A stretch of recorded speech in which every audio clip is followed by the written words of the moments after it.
right. Good morning and welcome to Lunch and Learn. We are today talking again to Brian Hawthorn. And Brian is going to explain to us and help us get through any math class. Even when you like math and have an aptitude for it, you may still find a class that gives you pause. Today, Brian is going to give us tips and tricks to do well in any math class. And just a reminder for everybody that this will be recorded and available for you at the affiliate video playlist. And you can watch it later on if you want to watch it again or watch it for the first time or refer to your friends to it. You can enter your questions in the Q&A button that is at the bottom of your screen at any point. You don't have to wait till the end. And Brian, once he's done with his presentation, he will cover all of the questions that you submit. If you have any questions for me, you can also put them there. And I am going to let Brian tell you all about how to ace those classes. Brian? Yeah, thanks very much for the introduction. I appreciate it.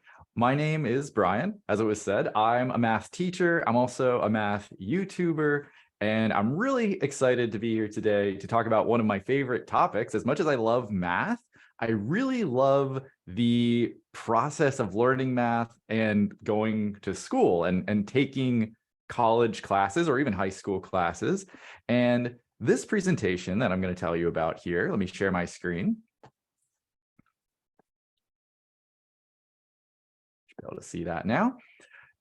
This will tell you about all the strategies that I used to earn a 4.0 GPA, so all A's in my mathematics graduate program. So just for time constraints, I'm going to go maybe just a little bit quick, but I hope you can take lots of good notes. And as was mentioned, I'm happy to answer any questions at the end of the presentation. First, I want to talk about just practical strategies that you might use in your math class for how to pass it and succeed in the class. And these could probably apply to nearly any class, but specifically, I'm going to be focusing on math classes today. And the first thing I want you to start with, before you even get in the door, is having the right mindset. What do I mean with that? Well, when I'm talking about mindset, I really like to think about starting with the end in mind. I know you've signed up for a math class, and that might be in high school, that might be in college, that might be in graduate school, but I want you to think, why are you taking this course? What's the reason? Maybe it's because you love math, or maybe it's because this will help you land your dream job, or maybe help you support your family down the road. Keeping in mind these reasons and keeping them kind of close to your heart is going to make it a lot easier to implement all of the strategies I'm talking about today. And more importantly, help you get through the tough times. Because I promise if you're pursuing math at a higher level, then there will sometimes be tough times. So having that important why behind what you're doing is really going to help you through. Also, when it comes to having the right mindset, I want you to give the class the respect that it deserves.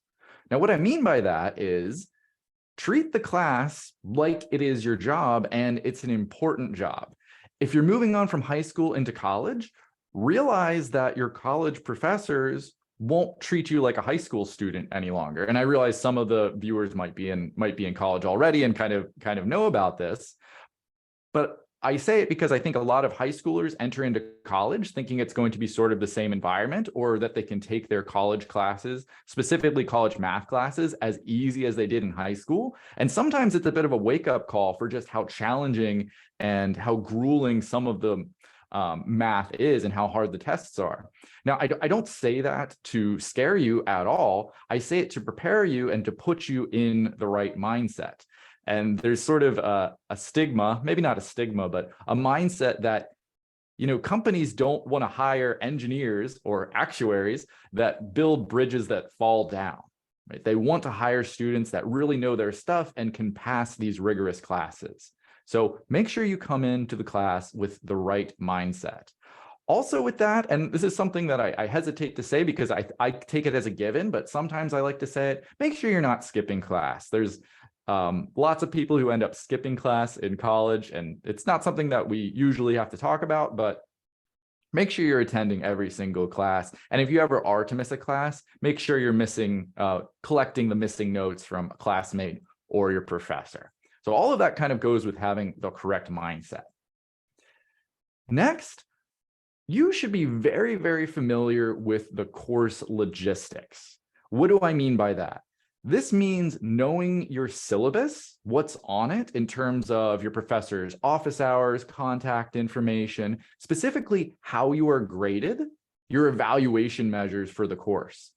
If your course grade is primarily made up of tests, for example, and maybe not so much the homework, well, that kind of lets you prioritize things. Maybe if it's really coming down to it and you have to choose between getting in this homework assignment or preparing for the big test, knowing how your grade is weighted is going to let you make that decision more clearly. And along with that, along with the logistics, you should be very, very familiar with all of the assignment details. Where are you turning in assignments? What type of assignments are due? When are they due? What items are on the test? Which topics are on the test? Is the test in a different building than your class? All of these things sound simple, and they are, but they're also very, very important building blocks to be able to implement all of these other strategies and ultimately succeed in the class. My next strategy is getting to know the professor. And I know this is always kind of like an eye roll or a groan. Not everybody wants to be buddy-buddy with the professor. Nobody wants to be a teacher's pet or anything like that. But I think you'd be surprised how valuable the professor can be as a resource, not just as a lecturer. If you get to know the professor, build a little bit of rapport with them, see them during their office hours, ask them questions, not only are they going to be able to answer probably every question that you have, meaning that they teach the class, they should probably have the answers, but they also want you to succeed. And in my experience, I've seen that students who regularly attend office hours and participate in class and ask questions are sort of treated a little bit better by the instructor. Maybe they'll give you more leniency if you have to miss an assignment or turn something in late. If they know how hard you're working, that will influence how you're treated in the class. And of course, this all depends on the instructor and everything like that. But why not give yourself the chance? I've actually had the experience where professors would give bonus points, like extra credit, just for going to their office hours and asking questions. It's also great to know the professor for the reason that specifically with math classes, many math classes, like the calculus sequence, go in sequence. There are multiple classes, and it's sometimes the case where the same professor will teach the consecutive classes, and knowing that professor and knowing their style and being able to take them over and over again, that'll make your next class that much easier as well if you can take repeat instructors. The other thing I would specifically ask your instructor is about the tests. I would berate my teacher asking them, what's the test going to be like? Is the test going to be like the homework? Is the test going to be like the lecture materials? Do you have any old exams I can use to prepare? How would you study for this test if you were in my shoes? The more information you can kind of squeeze out of the professor, the better off you're going to be. And these are all very simple things to do.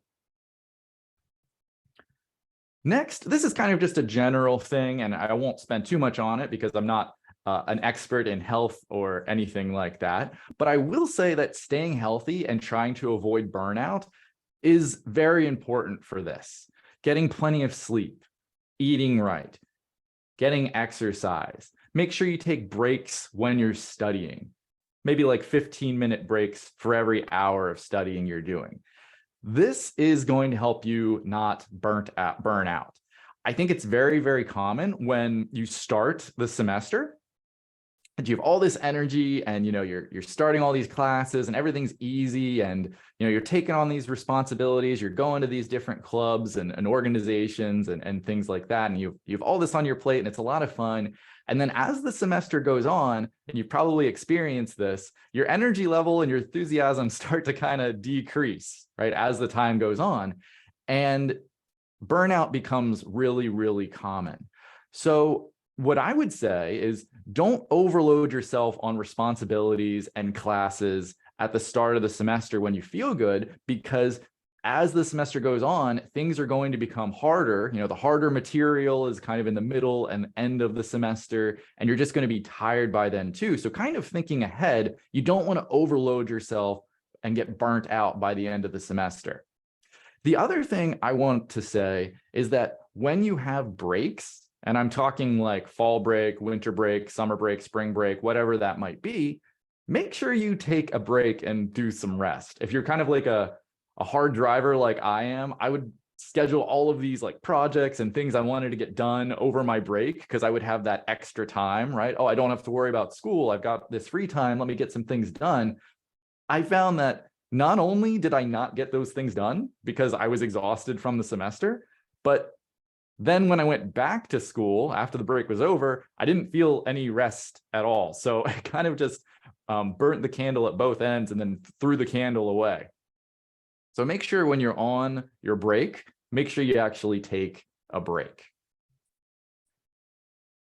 Next, I want to talk about study habits. And I've broken this into two different ways. I've broken them into individual study habits and group study habits, because I think that that dynamic is a little bit different. The first thing here, and this is also a sort of a mindset thing, but also something that you can implement as you're studying, make sure you're actually prepared to take the class that you're in. I found it's very common, especially with first semester calculus students coming from high school, or maybe even second semester calculus students after taking Calc 1, that they're not actually prepared with the prerequisite material for the class that they're in. You see lots of students not succeeding in, say, calculus, and they think that's, well, because calculus is a hard class, right?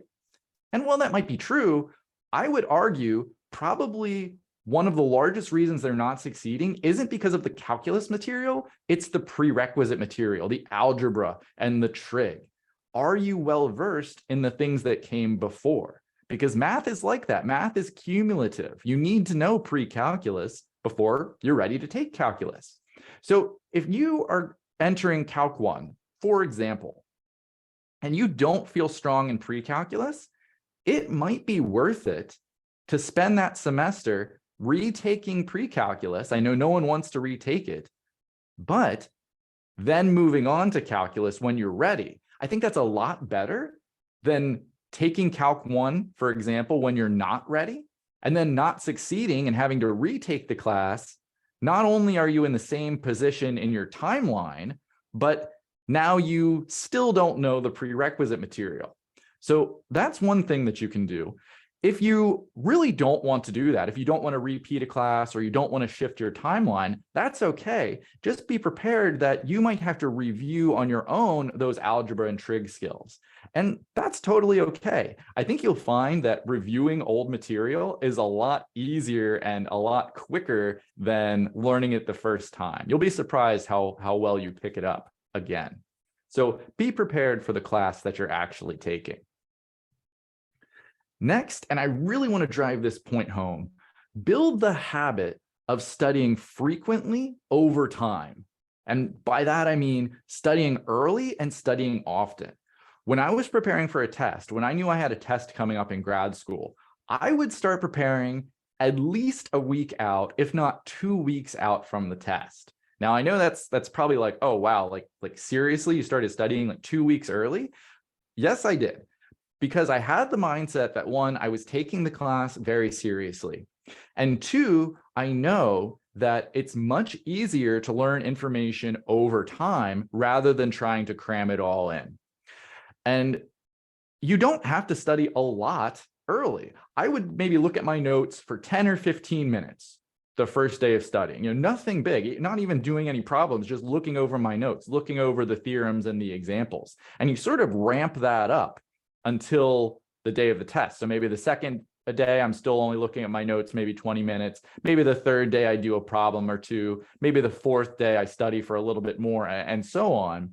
But just getting in the habit that you're sort of always processing, you're always learning math, and it doesn't have to be a lot. And what you'll find is you not only learn the material better, you learn it kind of faster as well. It's just you're doing it in bite-sized pieces. So start early and do it frequently. Also, I know this already sounds challenging, what I'm talking about, but I want you to challenge yourself. And what I mean by that is, don't just do the problems which are assigned as homework, for example.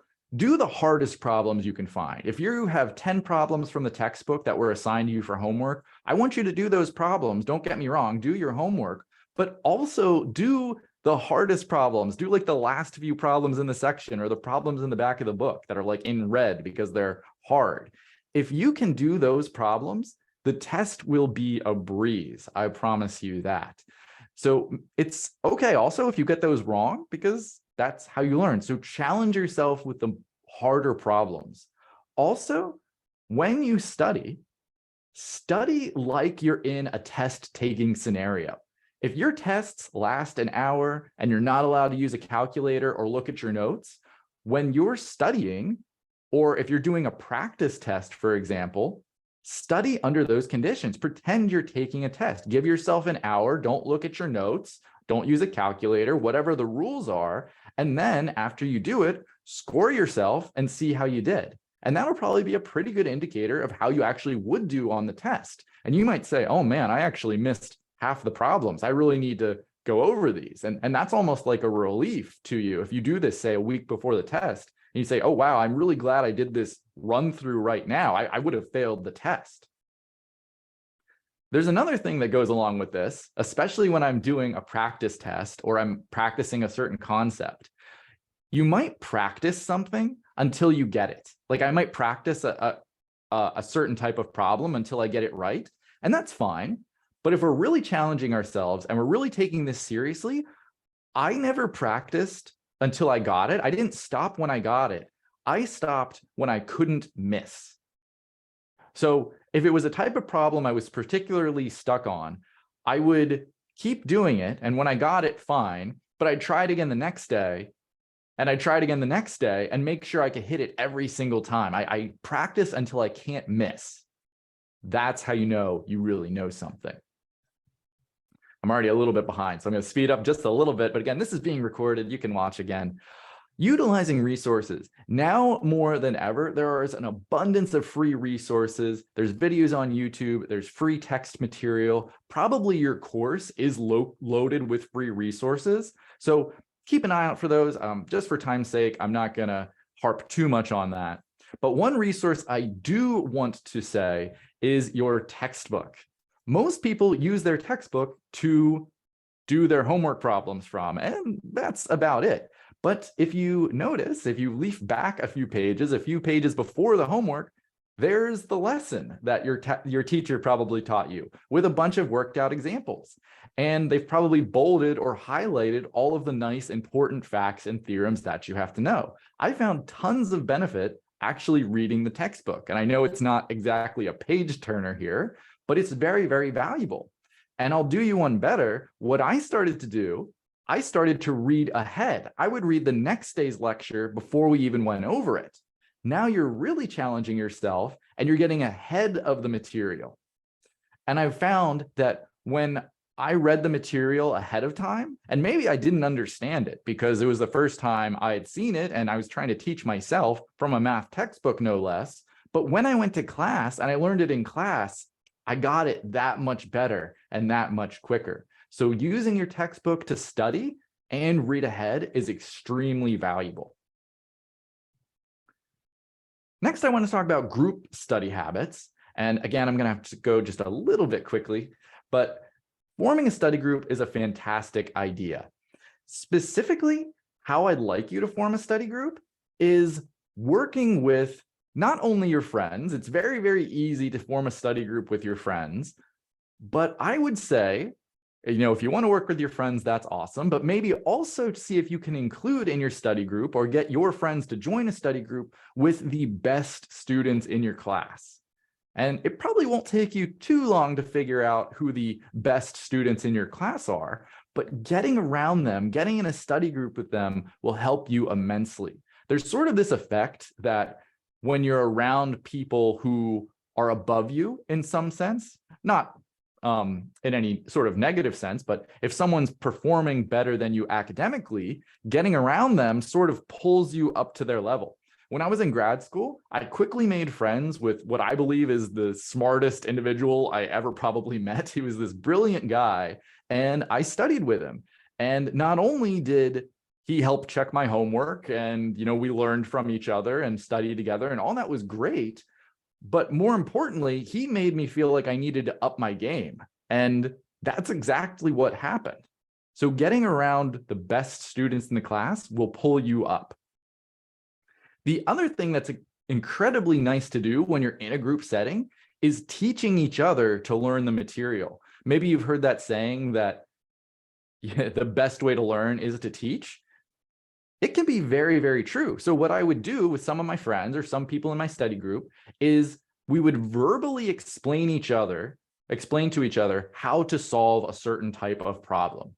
And we would correct each other and interject and ask questions. And we found that if I could literally speak to you and tell you how to solve this problem, it was very, very easy to write it out and do it myself.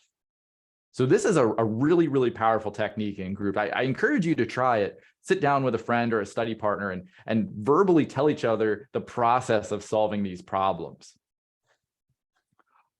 Along with group study habits, going to tutoring is obviously fantastic. It's often free if you're at a university or a college that provides it. And you're either working with a professional tutor, which probably has a degree in your subject, or a peer tutor who has already gone through the class and already succeeded. Maybe they even had your same professor and they can kind of give you the ins and outs, so to speak, of that. I was a tutor in school and I still went to tutoring. And if you really, really want to up your game, become a math tutor. As I mentioned, one of the best ways to learn is to teach, and becoming a peer math tutor when I was in school was probably the best thing I ever did for my academic journey. It was not only fun, I got to help people, but more importantly for my journey was I was reviewing that old material, that prerequisite material, and that made me that much better in my current class. So if you really want to succeed at math, try becoming a peer math tutor or a math tutor. And the nice thing that you can do with both of these, with tutoring and with study groups, is you can schedule this essentially for the whole semester. And that's the best time to do it, is right at the start of the semester. Get your group together. We're meeting Tuesdays at 8 in the library all semester. That's when we're doing calculus. And you might even be able to set up tutoring appointments, recurring tutoring appointments throughout the semester as well. I know at the institution I worked at, that was a feature that was available to students, and very few of them used it. But if you can set up your tutoring block, I'm going to tutoring Mondays and Wednesdays at 9 a.m. and we have our study group Thursdays at 9. Setting it up at the beginning of the semester and scheduling yourself ahead, it's going to be much easier than trying to set that up mid-semester when everything's booked and everybody's already got their schedules taken care of. It also goes in line with studying frequently over time, as I mentioned. I apologize, I'm going a little bit fast here. The other last kind of thing I want to talk about here are common pitfalls or traps that I would sometimes fall into and that you should try to avoid when wanting to succeed in a math class. One I mentioned already is cramming. We don't want to cram all the information the night before, or even worse, the day of. It just doesn't work. This is backed up by research, and it's, in my opinion, even worse for math. Math is something you need to learn by doing, and you need to spend your time doing it. Ideally frequently over time. So do your best not to cram. When I was in school, I found that when it came the day of the test or the day before the test, I didn't even feel like I needed to study anymore because of how I structured everything else. And so cramming was not only not a necessity, it was something that I didn't even really do. This one was a big one for me, though. This bad mindset of, I know how to do that. This happened to me a lot. It's a little bit embarrassing, but when I was studying, if I was being a little bit lazy, I'll be honest, I would see a type of problem and I'd say, oh, I know how to do that one. I'll skip it and I'll move on to something else. When you say that to yourself, alarm bells should go off, because this is a trap. I'm telling you, this is your brain trying to trick you into not doing work. I have had the experience where I said, I know how to do that. I skipped studying. It was on the test. And wouldn't you know it, I didn't actually know how to do that. So go ahead, don't say that to yourself. Do the problem. Maybe it is that you know how to do that, but better to just confirm that than to get stuck on the test. Don't count on your professor curving grades or awarding bonus points. Just because everybody in the class failed the test does not mean the professor is going to curve anything. And I've had the experience where the professor was going to either give bonus points, or maybe they were going to let us use a cheat sheet, or they promised us some way to make the test easier. And so I was like, oh, I don't need to worry about the test. And what happened was the class was a little bit rowdy, a little bit disrespectful. And come the test day, the professor took away that extra bonus. And then everybody was sort of stuck. So you really shouldn't be counting on the professor to give you any extra help. Make sure the responsibility of doing well is your own. Don't count on bonus points. Don't count on curves. The only thing that you can count on is your own study habits. Finally, my last pitfall here is becoming discouraged and quitting. I was definitely in the place sometime in my math career where I was getting very discouraged. Everything was getting very challenging. Things didn't make sense. It was very hard, and I felt like quitting, and I felt like changing majors. This is easy to do, especially if you're pursuing higher level mathematics. The thing that I would say is that almost anyone, and I would even go as far as to say anyone, can succeed at math if you just don't give up. Stick to your study habits, keep trying. Maybe you don't understand the problem the first time. Maybe you don't understand the problem the second time, the third time, but maybe the fourth time something clicks. So remember that if you just keep keeping on, you will be successful in this field. Thanks very much for listening. I took a little bit extra time than I meant to, so I apologize about this. I'm just so excited about the topic. There's some of my links if you want to get a hold of me, but I'm more than happy to answer any questions that you might have for me. Thank you, Brian. That was fantastic. I don't see any questions. If you want to ask a question, please type it in the Q&A at the bottom. I would go as far as to say, if you have any tips that you want to share, things that work for you, and you want to share them with us in the Q&A or in the chat, that would be fantastic too. Brian, let me see. No, I think you cover everything. We have one. What are good resources for practicing and understanding the application of rigorous proofs? Oh, that's a good one. So you're talking about even higher level stuff. Well, that's a very good question. There's not too many. That's why it's a good question. Most of the resources that you'll find are for sort of the mid-level classes like calculus, differential equations. And I have not found too many resources for proof-based classes. I will say there was one very great video course that I watched. It was by a company. It was called, I don't know if the company is called The Teaching Company or the company is called The Great Courses, but I think The Teaching Company makes The Great Courses is their series. And one of these was on mathematical proofs. It was sort of in introductory mathematical proofs and done in a rigorous fashion.